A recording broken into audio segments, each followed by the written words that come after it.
Recording in progress. Good morning, everyone. We will go ahead and get started. A copy of the Open Meetings Act is located on the table in the hallway. There is also a copy on our website. Please stand for the Pledge of Allegiance. I pledge allegiance to the flag of the United States of America and to the republic for which it stands, one nation under God, indivisible, with liberty and justice for all. There is also an automatic external defibrillator on the back wall of the legislative chambers. I forgot to mention that. With that, we will begin with the Douglas County Board of Equalization. Roll call, please. Commissioner Boyle? Here. Commissioner Kavanaugh? Here. Commissioner Friend? Here. Commissioner Garcia? Here. Commissioner Morgan? Here. Commissioner Rogers? Here. Madam Chair. Present. Item A, approval of the minutes of the Board of Equalization meeting held Tuesday, July 19, 2022. And item B, call for a meeting and set Tuesday, August 2nd, 2022 as a date for hearing on certified assessment corrections reflecting the addition of omitted property to the tax rolls or increased value on property. Is there a motion to approve? So moved. Motion by Commissioner Rogers, second by Commissioner Boyle. Any questions or comments? Please vote.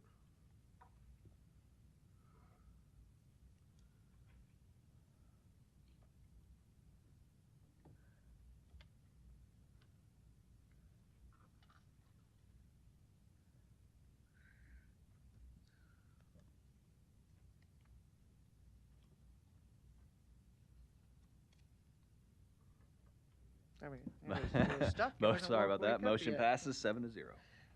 Next, our citizen comments. Is there anyone in the chamber or on Zoom wishing to speak to the Board of Equalization about an item not on the agenda? Seeing none, we will move to resolutions. Resolutions D through J. Is there a motion to approve? So moved. Motion by Commissioner Rogers, seconded by Commissioner Morgan. Mike? Well, let me come back to item resolution D. This was a carryover item from last week, and the way we left it is we had recommended one value. The taxpayer came in through their representative and had some information that we didn't have that they wanted to share with us, and we promised we'd take another look at it and perhaps make a different recommendation if the information so merited, and it does. So before you adopt D, let me give you the new recommendation, which has been run. I mean, I've discussed it with Taxpayers Council, and they're on board. So for item 22072, that certified assessment correction, the new value we are recommending is $97,100. For 22073, the value we are recommending is $33,000. I think we had that one at 92,000. And the other one, the first one? The first one we had at 248.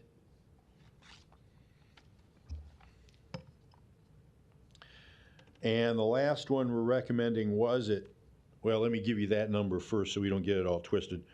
The recommendation is $2,083,000.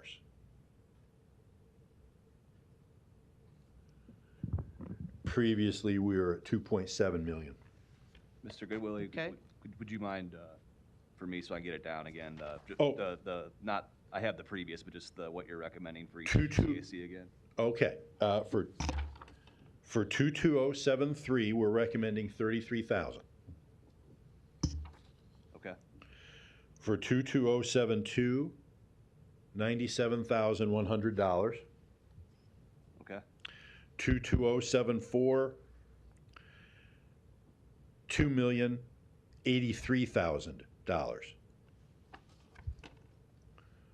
Appreciate it. Thank you. I think the total ends up just under the purchase price of about $2.3 million. Okay, are those the only corrections or comments? Yes, those are the only items that were laid over that we promised a recommendation on. So. Okay, Commissioner Kavanaugh? This 24th and Dodge GP LLC, is this all one building, or what is it? Well, it's the old like Lutheran Social Services building, and then there's a couple of small parcels of land that go along with it. What we've recommended to them is they consolidate them all into one parcel, but they're actually three separate. And so they're all owned by the same entity? Right, it was all part of the same purchase. Okay. And this is a reduction based on what? Well, initially, when Lutheran Services owned it, it was exempt as charitable. Right. So when it sold to a for-profit entity, we had to put a value on it for 2022. And so our initial value was, I think, I don't have the number in my head, but they purchased it for significantly less. And they had some information about, for example, the building's interior condition that we didn't have when we set our initial value. So we put the recommended initial value up for last week's CAC. The taxpayer came in with this additional information, and we suggested that perhaps the right thing to do would be lay it over rather than force you folks to make a decision without us having had a chance to take a decent look at it. The information they provided was information that we didn't have, and we came up with a new value, and that's the recommendation today. Okay. So this sale occurred sometime in the recent past? Yeah, earlier this year. Okay. And do you recall the purchase price? It was like 2.3 something. Okay.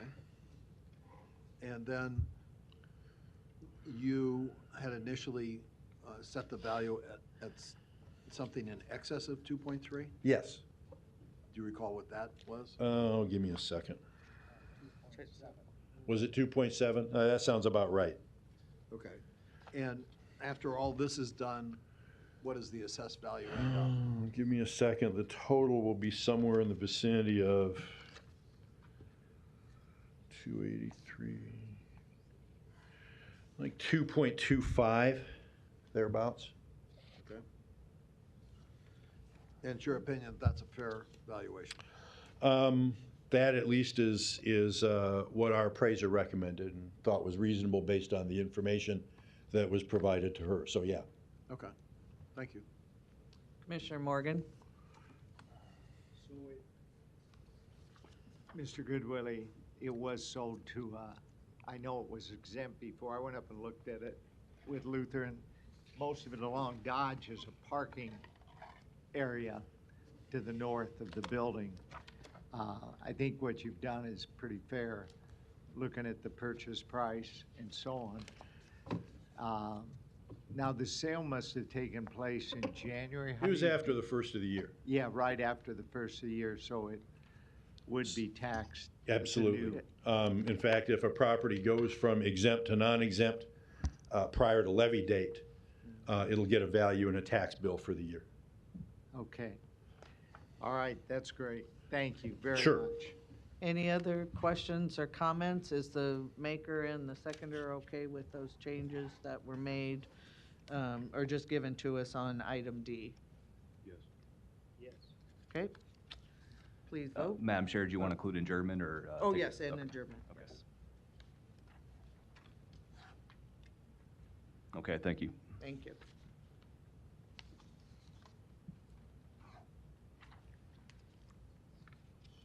Good. Motion passes 7-0. With that, we will move to the agenda for the Douglas County Board of Commissioners. Roll call, please. Commissioner Boyle? Here. Commissioner Kavanaugh? Here. Commissioner Friend? Here. Commissioner Garcia? Here. Commissioner Morgan? Here. Commissioner Rogers? Here. Madam Chair. Present. Item A, approval of the minutes of the Board of Commissioners meeting held Tuesday, July 19th, 2022. And item B, approval of claims submitted for payment processed through Tuesday, July 26th, 2022. Is there a motion to approve A and B? Motion by Commissioner Morgan, seconded by Commissioner Rogers. Any questions or comments? Please vote.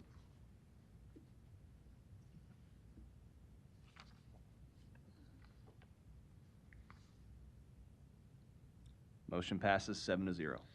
And before we do the rest of the agenda, we're going to move to the presentation. Item A, Omaha Central Public Library Project, presented by Rachel Jacobson, President of Heritage Omaha, and Tom Trelawney, Vice President and Design Director for HDR. Good morning. Good morning. How bad did I mess your name? I think back in the day, it would have been perfect. It's been Americanized to Trenolone now, but Trenolone? yeah. Trenolone, okay.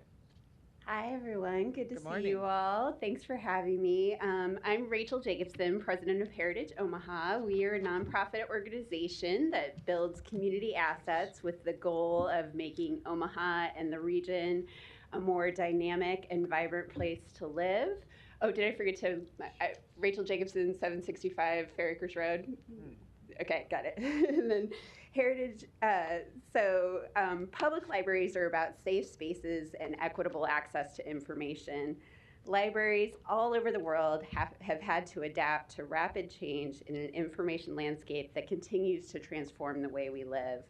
In response to these evolving needs, in 2015, Heritage created DOSpace, a community technology library and digital workshop operated by Community Information Trust, a 501c3 nonprofit organization. DOSpace was designed to bridge the digital divide and has since served tens of thousands of Omahans, offering free, high-speed broadband computer access, technology classes for littles to seniors, and innovative services for entrepreneurs. Early this year, Heritage, along with the Omaha Public Library, the Omaha Public Library Foundation, the City of Omaha, and DOSpace, announced a schematic design and public engagement phase to explore the possibility of a new Central Public Library branch on the DOSpace site at 72nd and Dodge that would further OPL's mission of strengthening our communities by connecting people with ideas, information, and innovative services. The new branch would innovate DOSpace programming, centralize and modernize collections distribution, and provide a much-needed public space for partnerships and for community connection.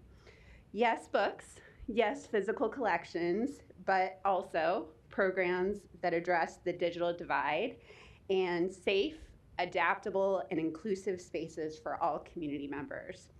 If this project moves forward, Heritage will launch a fundraising campaign that, including the city's $20 million commitment that we hope will be approved this afternoon, will fund the entirety of capital costs for a new Central Public Library. Meanwhile, the nonprofit Community Information Trust intends to donate the DOSpace property at 72nd and Dodge and the newly constructed library to the City of Omaha for OPL to operate upon completion. If all goes well, we will continue work on the building design through next spring and could break ground in late summer 2023 with an estimated opening date as early as the second half of 2025. In addition to construction costs, the campaign would also provide for an operating reserve at the Omaha Public Library Foundation to support innovative technology programming, staff and staff training, software and equipment upgrades for the first 10 years of the new facility's operations. This would be in addition to the city, Douglas County, and the Omaha Public Library Foundation's commitment to OPL's annual operating budget, which the city agreement that's being approved today states would need to be maintained or increased. The campaign will also fund a nationally recognized library consultant to work with OPL to develop an updated facilities master plan with broad community engagement, and for the library to develop a new service model that would maximize the benefits of centralized distribution and the integration of DOSpace programming. I'm excited to introduce you to Tom Trenolone of HDR, who, along with Allie Pointer-Miketto and Margaret Sullivan Studio, has developed an incredible vision for a new Central Public Library. The design was developed in partnership with Omaha Public Library Board and staff, DOSpace staff, Omaha Public Library Foundation Board and staff, the Mayor's Office, and City Council representatives. More than 2,000 community members participated in surveys and public meetings. More than 100 community and educational organizations voiced their needs to better serve their constituents, and the design team, along with OPL and DoSpace staff, visited 3 of the world's most innovative libraries. I'm grateful to everyone who participated in the process. This vision for the new Central Library is the result of many voices and responds to diverse community needs now and into the future.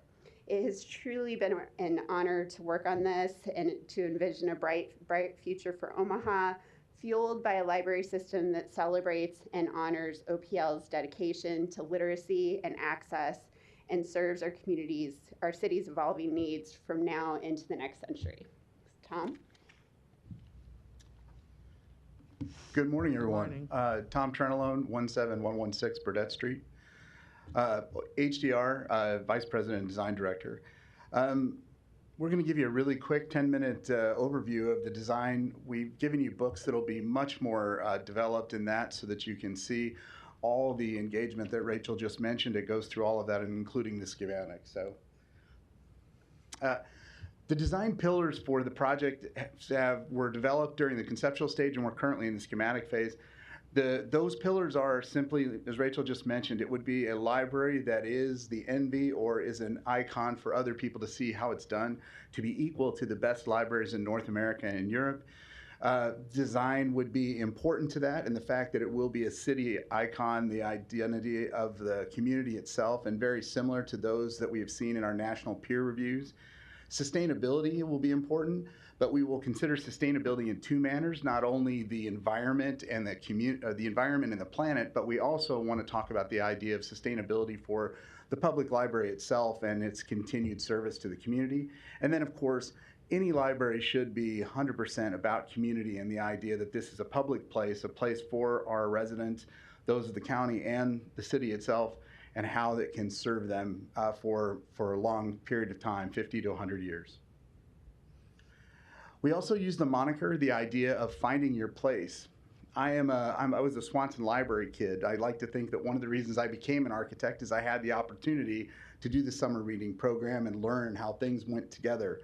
And the idea that this is a building that will help others in our community here in Douglas County and Omaha to be able to find their place and be able to come in and be able to help make our area of the world a better place to live. We also talked specifically about the fact that the location of the new building will be on 72nd and Dodge. It's been said, and with the opening of the Eugene Leahy Mall, the fact that our heart of our city is being wonderfully curated with that the heart of the city is downtown, but the soul is the neighborhoods. And I think all of you will agree that this is that the idea that 72nd and Dodge has a strange hold over Omaha, Nebraska. It has a place where you want to be seen, or you need to make a point, you tend to go there. For my father and my mother, in 1975, you'll remember that the site itself was wiped out in the 75 tornado. Myself, as a kid of the 80s, we sat on cars and watched everybody go by on Dodge Street there. Borders Bookstore was there, and then we saw the wonderful thing that we thought the bookstore would destroy the library, and in its place, the innovative DoSpace came in there in a Phoenix moment. And then the idea of just simply saying the fact that this is something that will have millions of people driving by in an annual year, and the idea that our library will be central to that. The site is located to the south of Dodge and to the west of 72nd Street, where the DoSpace currently is located. It will take up the ability to be accessed from the rear of the site and then off of the eastbound lanes of Dodge Street. It is also one of the most multimodal sites in the entire city, with access from all types of transportation, including public transportation, the Orbitz line on Dodge Street, the possibility of a future Orbitz line that will be coming to 72nd Street, already established MAT bus routes, and also access to the Keystone Trail for bike and then bike access. It is significant to that we put it centrally, because not only will this building be significant to as a library, but also to the library network, and it will be located centrally in the city itself. The site itself, not many people probably noticed, but the idea is it actually does have a fall of about 12 feet as you go from west to east.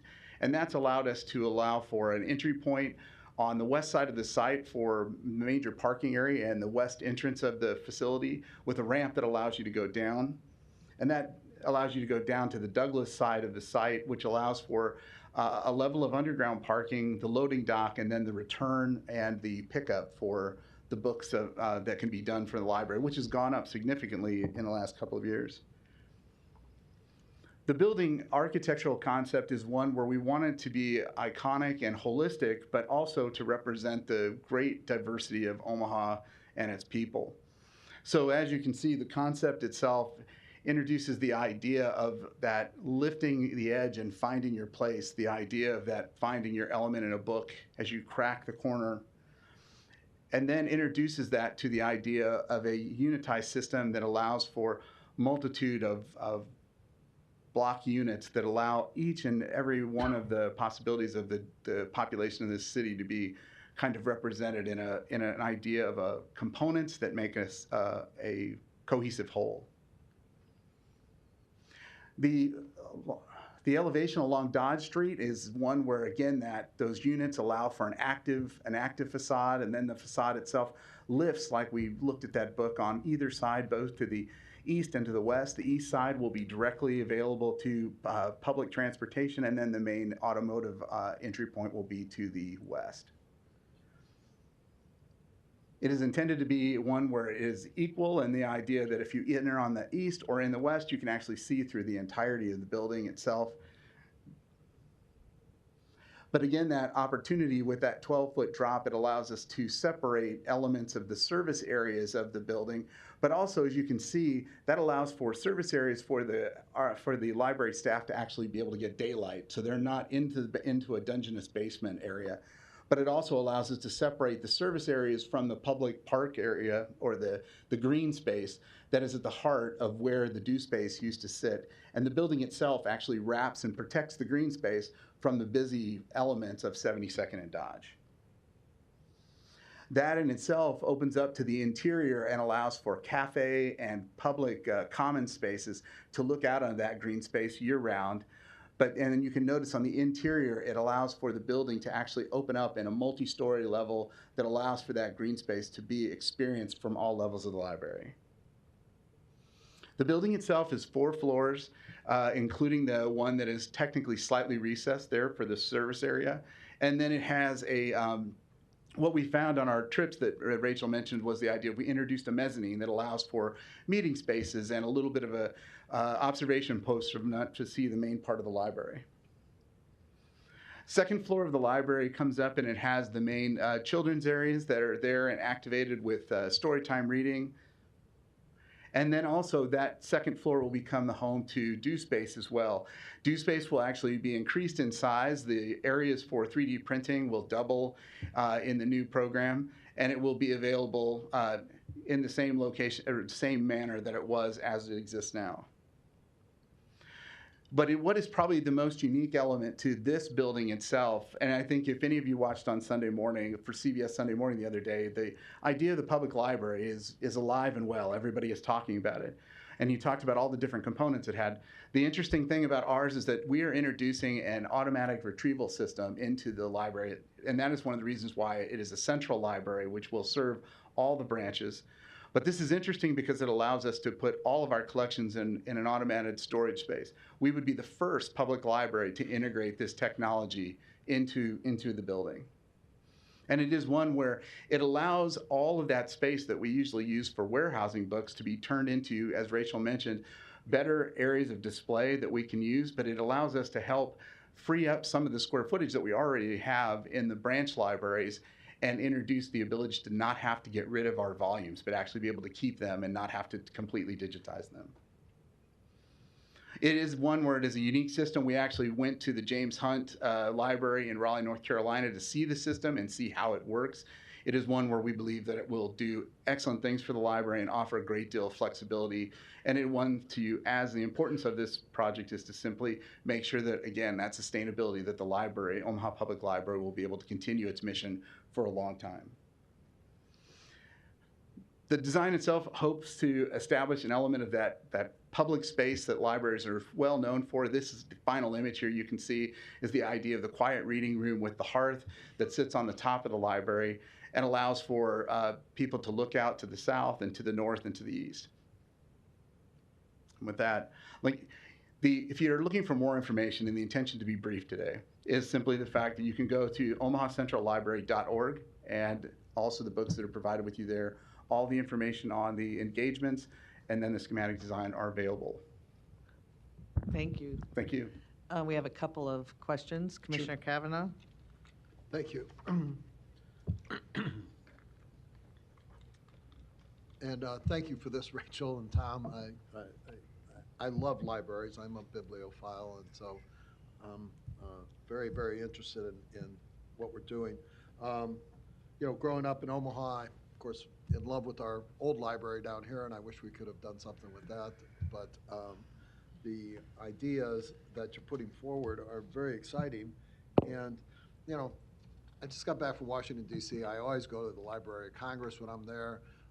There's a couple of great libraries in Chicago, the Harold Washington downtown, and the Newberry, which is world famous. Probably the greatest library in North America, I think, or one of them anyhow, is at Champaign-Urbana, the University of Illinois Library. And I could go on, but we have an opportunity here to really step up in that class, and I'm excited about what you're saying in terms of doing that. A couple of questions. The archives that we have in our current library, because it is the archives, it's the memory of our city. Those are very climate sensitive, and you know, researchers use them, historians use them. They are downtown now. What's the plan for preserving those archives going forward? Is there a separate portion of this library dedicated to the archives? Yeah, so that's going to be up to OPL to figure out, you know, how to distribute the collections in the archives. I think they want to keep the archives together. One thing that's really cool about that ASRS system is that you can regulate climate there. And so as we're evolving different ideas about what this could be, you know, that third floor section that Tom was showing you, we visited. I would say I went to University of Illinois, so, you know, I'm glad you like that library, but we visited Calgary. We visited the downtown library in Calgary. It is unbelievable. They have a quiet space on the top floor where they kind of have some archives on display and things like that. So if you can think about the opportunity for easily condensed storage, you can even collect more. And then you can also think about like how to curate both the books and the archives so that they can be on the floor for people to experience. But of course, OPL is going to run the library, so I feel collections questions are kind of for them, I would say. But yeah. That's good to hear, because some of them are very, very fragile. And, Absolutely. So you have to be careful in Yeah. Storing them. And I'm glad, you know, in light of everything, that the library is moving into my district. So I'll take personal pride in having the Central Library. You raise a good point. This is an Omaha Public Library. It will continue to be an Omaha Public Library under the City of Omaha, correct? That's right, yeah. So the intention is, really Heritage created CIT and DoSpace as kind of a way to prototype the kind of digital services and technology programs that libraries can provide. And so the intention is to really give the assets of the organization to the City of Omaha and to the people. And so we hope that DoSpace programming and DoSpace equipment will be integrated with the library system. That's what we're trying to accomplish. And in fact, we're having conversations about during construction, when after DoSpace is, I don't like to say demolished, after it's deconstructed, because we're going to try to reuse as much as we can. But after DoSpace is deconstructed, they are going to continue their programming through construction. They're going to be, their administrative offices are going to be at Yates, and we're talking to different libraries in different neighborhoods. We're talking with South and Washington to see if we can integrate some of that equipment that is operating at DoSpace right now during construction. And then as an entity, we intend to work on strengthening the Omaha Public Library Foundation so that, there are a lot of library foundations that support the library systems by like prototyping innovation, because they can have a little bit more flexibility than the public entity. And so they not only fundraise, but they also do some prototyping that they can then hand off to the library, just like we have with DoSpace. So we're also working on that side of institutional development that I think will be really important for the ongoing support of the entire library system, to be able, because they're raising about $600,000 a year for the library now. You'd hope it would be at least a couple million a year. So That's great. I'm going to have a couple more, so Time. I'll come back. Thank you. Commissioner Morgan? Thank you very much. A couple quick questions. The other building that's currently there will be raised, I assume, in the short term. And the other thing is, if you're westbound, so that you could get in there because of the island, you'd have to basically turn left at 72nd and go around, take a right then, and come in behind. Yeah, you'll have to come the in. south side of the library. the Yeah, new we're library. considering that like the Douglas Street entrance. So you'd go down, like if you're westbound, you would turn on to 72nd and head south, turn in at the light there, and then come around to the back side of the site. Yes, that's correct.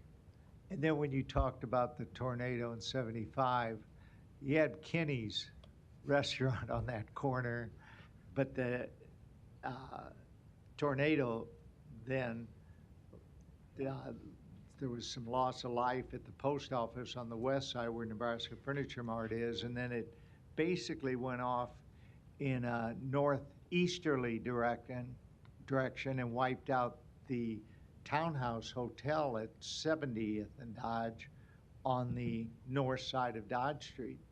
So that corner wasn't affected, but it was close Okay. when it made that turn on Dodge to go up the hill, basically. But wow. thank you. It is an exciting project, and it'll be great to see that along with what's going on at the Crossroads side. Yeah, I mean, I think the potential, one thing that Tom and I have been really excited and passionate about is just the potential for the future of the neighborhood when you have all of that surface parking that has the potential for more dense and multimodal development surrounding it. With Crossroads across the street, I mean, I think that it could really transform that area in a big way, and it's right smack in the center of our city, so. And you could almost see him doing something like what was done on UNO there with that walkway over Dodge Street at some time in the future. I'm not suggesting you do that, but I think that could be in someone's plan eventually down the road. Well, a lot of you probably know my husband is a transportation planner, Stephen Osberg at the Chamber, so we just talk transportation and, dense development all the time at home. And, and we've been talking about this a lot here, obviously, with Orbit coming east and west, and then with it coming north and south as well, Right. I mean, this really, it needs to feel crossable. It needs to feel safe. And so whatever that looks like, we definitely need to be exploring that along with the city. Something to think about Yeah. in your long-range plans. If you remember I think it was 2011, they had an insert in the Omaha World Herald that when Connie Spellman had done Omaha by Design, the rendering that was on that insert was actually what 72nd and Dodge could be in 25 years. And we think that this is a transformative element that can start to help along with what's going on at the Crossroads and then other opportunities with different entities in that part of the city, that it can totally be able to truly transform that, and just takes a little vision. Right. Thank you.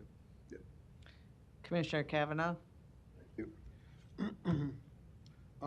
Just a couple of follow-up questions. In looking at this,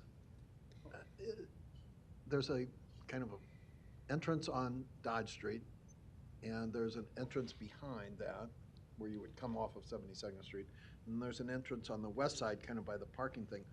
What's the front door?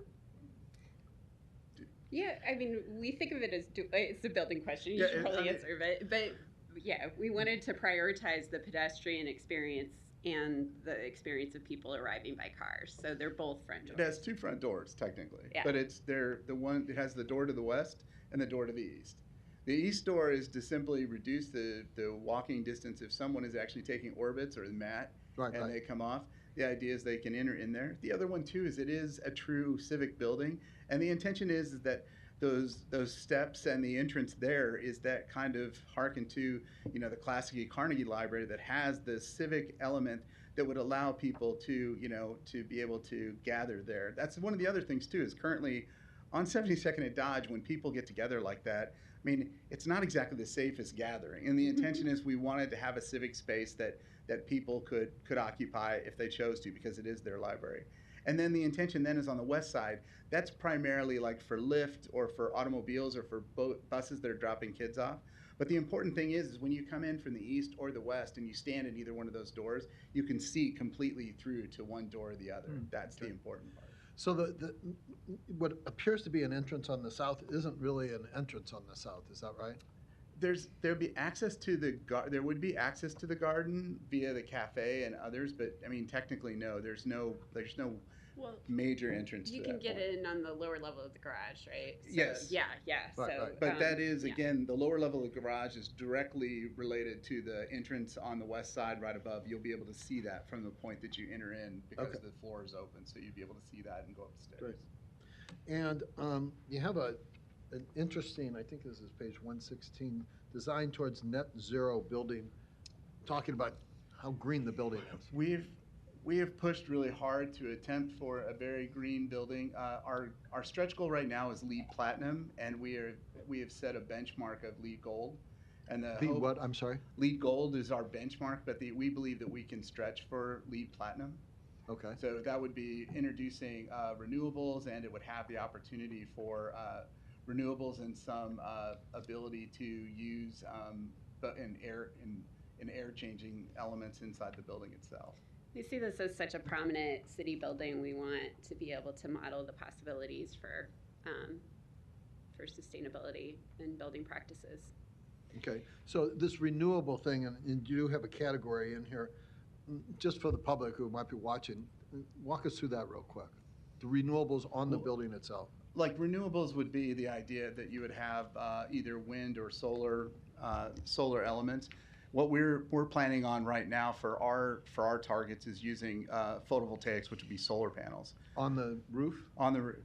That's And great. then the idea that we would have the ability for some possibilities for rainwater collection that would be used to actually do irrigation and other elements there. But the intention, like Rachel said, is the idea that it would reach a minimum of LEED Gold so that it is a sustainable building. It has a demonstration to the public of how that type of building can be operated for 50 years or more. That's 100 great. years. We've been talking about it too as sustainability in terms of flexibility, because I mean, none of us can imagine none of us could have imagined how much the information landscape would have transformed over the last 1 20 minute. years. And so if we can't be so arrogant as to think that, even 10 years from now, we know how we're going to be experiencing information or how the community is going to need the space. And really the new model for libraries is to be set up to evolve over time and to listen to their communities and serve them in a way that makes sense moving forward. So we're really trying to think about this as building for the future. That's great, thank you. Just one last question, it's kind of technical. The downtown library has X square foot, and this has Y square foot. What's the difference? I don't know necessarily the delta between the two, but I think it's okay. 180 downtown. and Yeah, it's okay, so about we'll half the be size. 75. We're at 105 right now with total square footage, gross square feet, and then it's about the footprint itself is about 37,000 square feet. But the whole idea behind the ASRS system is that Time. okay. Thank you, Sorry. Commissioner Thank you. Friend. Sorry. Thank you, Madam Chair. Rachel, you can continue. You were saying something Oh, the valuable. The ASRS system allows for condensed storage of books, and so rather than having sort of the warehouse classic style of shelves and shelves of books, you can use floor space more efficiently, and you can have.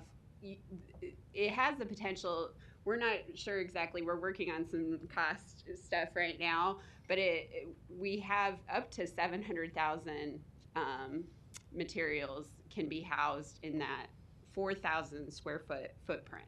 So it really allows for a lot of efficiencies, and it allows the community to take on that space for their needs. Yeah, it's pretty. Tom, Rachel, thanks for the presentation and good luck this afternoon. It's very interesting, an intriguing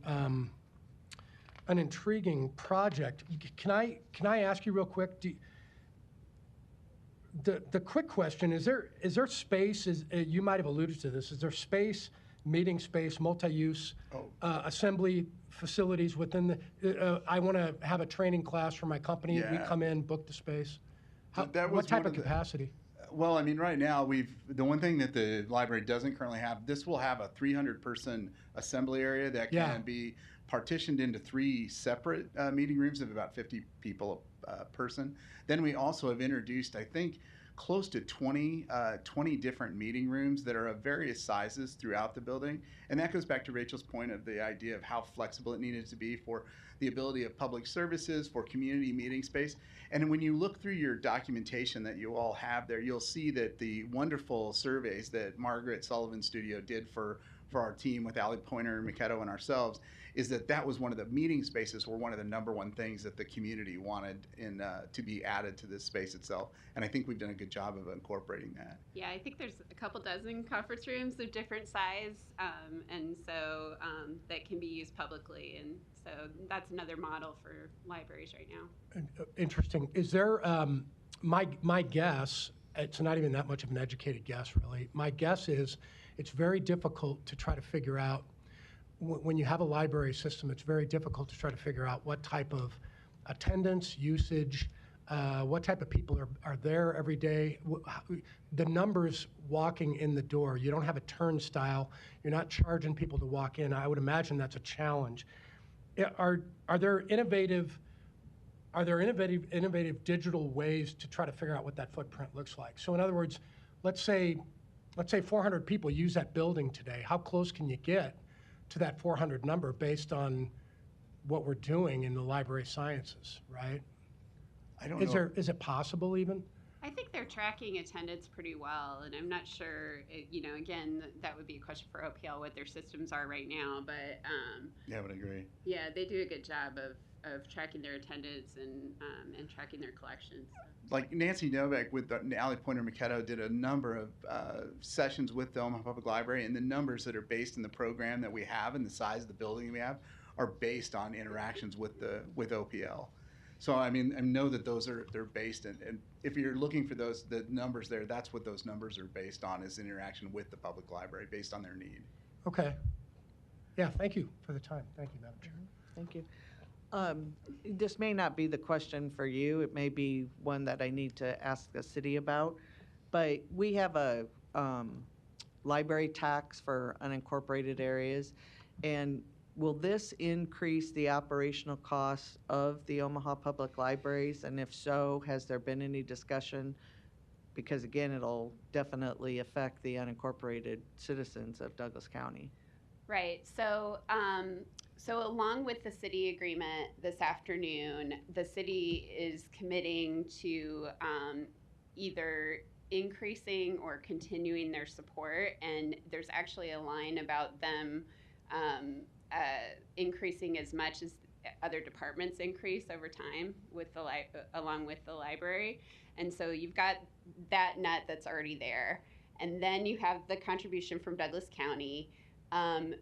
We're also committed to raising $20 million in operational support for the technology functions, because the library currently doesn't have a lot of funding for the technology programming. And then what I was talking about with the foundation, there is a lot more philanthropic potential. I also think, and talking to the library staff, there's some potential for earned revenue, not with library cards or memberships or anything like that, but just for rentals, like the 300 person space that Tom was talking about. Of course, you prioritize the civic activity in the library, but you could have some libraries have weddings. You know, some libraries have conference rooms that they rent out to business partners and things like that. You know, hopefully they'll have a lot of potential for collaboration with different nonprofits as well, so that they're not duplicating services. Like, we've seen libraries that have partnerships with social work entities, for example, that come in, you know, a couple times a week, and so they don't have to have a social worker on staff, but they can partner with different organizations in the community. So there's a lot of opportunity here, and we know we have an increased amount of funding for the entire system. So there could potentially be an increase to the Douglas County library tax on our unincorporated citizens, or am I hearing you say, no, not necessarily, because Yeah. we're doing all of these other things? We're not counting on that. We're counting on continued support, but not necessarily an increase. Okay. But we are committed to doing a pro forma with all of the partners at the table over the next year or so, where we really analyze, you know, what the staffing model looks like, what this new centralized collection looks like. And that's going to be OPL leading the way with that, but we have some national consultants coming in to advise on that. So we'll know more like before groundbreaking. But right now we know that there is additional funding there, To cover it. and we're not asking for more. But do you think if that's a possibility, that'd be great? We can consider that as a potential source of other revenue. The building is beautiful. The pictures that you've shown, and I love the saying that you put up there that the downtowns are the heart, but the neighborhoods are the soul. That's that pretty much says it in a nutshell. So what you've designed there, I think, is pretty spectacular. So good job and good luck. Thank you. Thanks. With that, we have no other commissioners. We do have anyone from the public in the audience or on Zoom. We'll start with those in the chamber.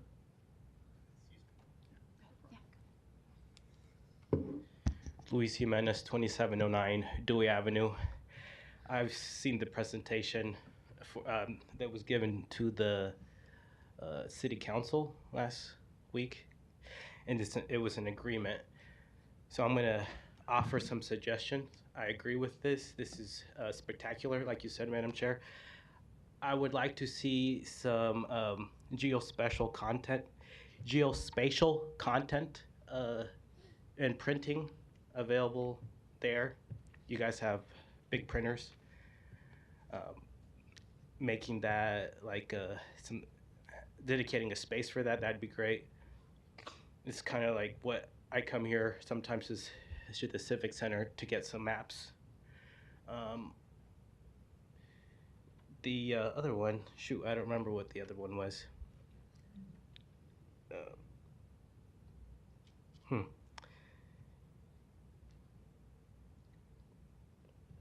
But yeah, the presentation is great. I do go, sometimes I go to Sorensen Library, and then I go to Do Space.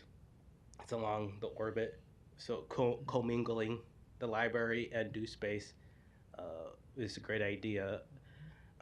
I wouldn't want to see Do Space change too much, but it looks like they're going to keep their Do Space model.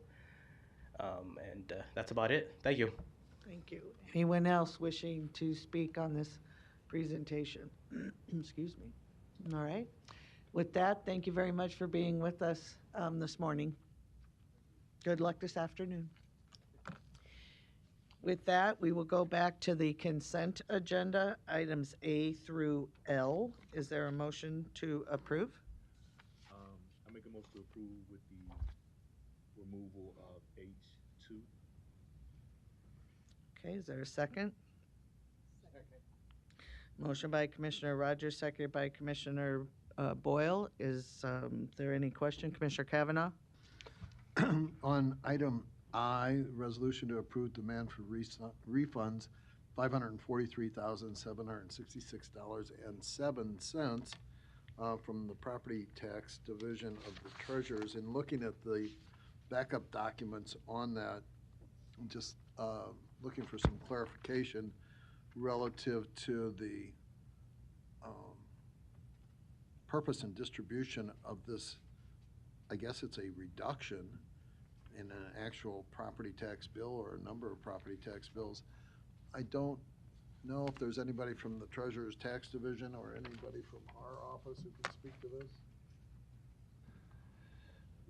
Madam Chair, if I may, Yes. unless Mr. Lauren, okay. This was a, I'm gonna try to pull up the backup documentation, but there was a pretty large 3-year Turk case that was settled with, to me, the location was 1616 Dodge Street, which is the, well, it's not a DoubleTree anymore, but, or is it a DoubleTree? I don't know. The hotel on 16th and Dodge. It looked like that it was, anyway, 3 years worth of Turk cases must have been recently settled, and the new value reduced their property tax bill by so they already paid their property tax bill for 2018, 19, 20, and this is basically paying them back for what they quote-unquote overpaid. And thanks for that. So on the backup document where it indicates DW Omaha Sub LLC on 1, 2, 3, 4, 5 properties, and the reason given in that, or 6 properties, I guess, and the reason given is TRC, that's the Tax Equalization and Review Commission. I think that's Turk, isn't it? Yes. So that's the bulk of these. The other 4 were simple overpayments by individuals, but this is an appeal of our determination of a property tax valuation and a tax bill to this Tax Equalization and Review Commission, and then they came back and said, yes, there's been an overpayment in these amounts. Basically. Yeah, I mean, that's what Turk ruled. I don't know if the county maybe found information that they agreed to, but bottom line is Turk, whatever they approved, resulted in this property tax reduction for these 2 parts. So it's 2 parcels, but they're both basically located at 16th and Dodge. Okay. And I don't know if the county attorney has any knowledge on this Turk case? Teresa, York County Attorney's Office, not without doing a little bit deeper dive. Everything Dan presented to the board is accurate on how Turk would work, but on that specific appeal, I'd have to go look to see whether it was a trial or was it something that was settled because additional information was made available. Okay, thank you. That's all. Commissioner Rogers? Yes, before we pass this, Madam Chair, I just want to bring attention to an item on here. It's item C, but not for the item, but more so I see Dr. Thompson here. He doesn't need to say anything, but I just want to note he's retiring at the end of the week, and I just want to thank you for your service and the work that we've done on this in the past. So I just want to make sure to acknowledge you for that. And I don't know if I'll see you Friday, but I want to thank you for your service on this and throughout the city. Thank you. Congratulations on your retirement. I had not heard that. All right, we do have a motion to approve the consent agenda minus H2. Madam Chair, can I get who made the second on that? Commissioner Boyle, Thank you. please vote.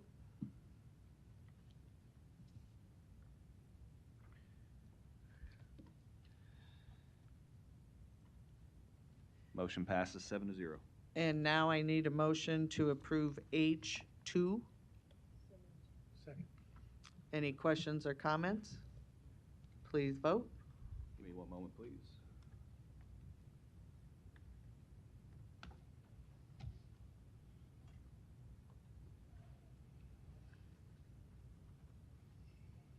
Okay, thank you.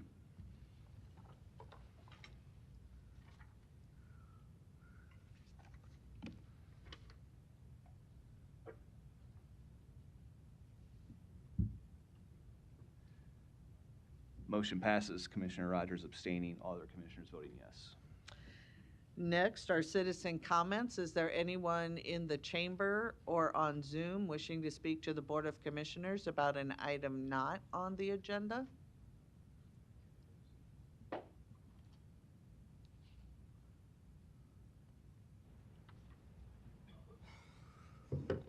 Luis Jimenez, 2709 Dewey Avenue.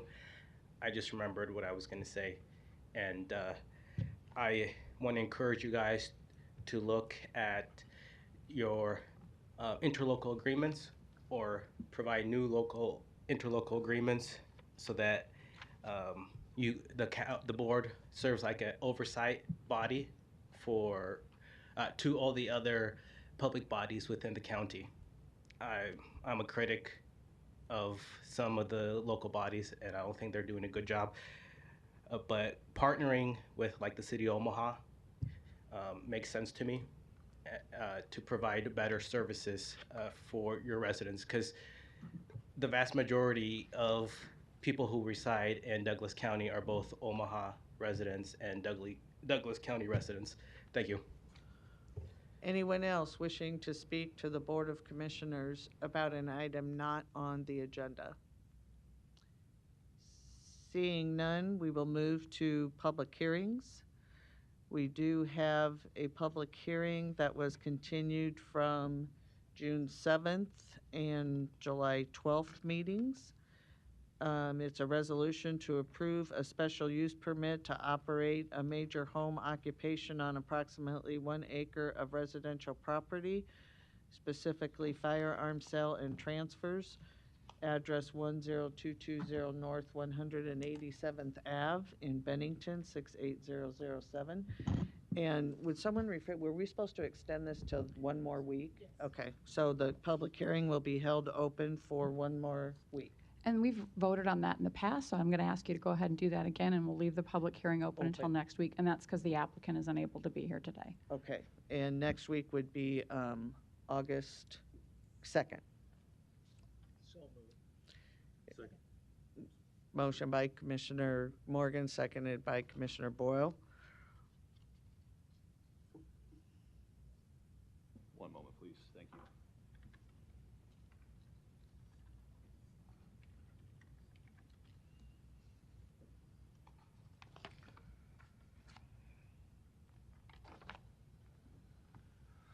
Okay. And Morgan and Boyle, what was the order? I'm sorry. Commissioner Morgan made the motion and Commissioner Boyle seconded it. Okay, thank you.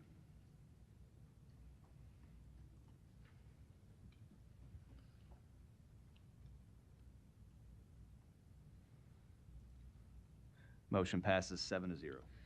And under committees, we just have the finance report, budget report as presented. Under human resources, the weekly personnel report from civil service as presented. No legislative items at this time. We do have need for an executive session for litigation. Is there a motion to go into executive session for that purpose? Commissioner Boyle made the motion, Commissioner Morgan seconded it. Please vote.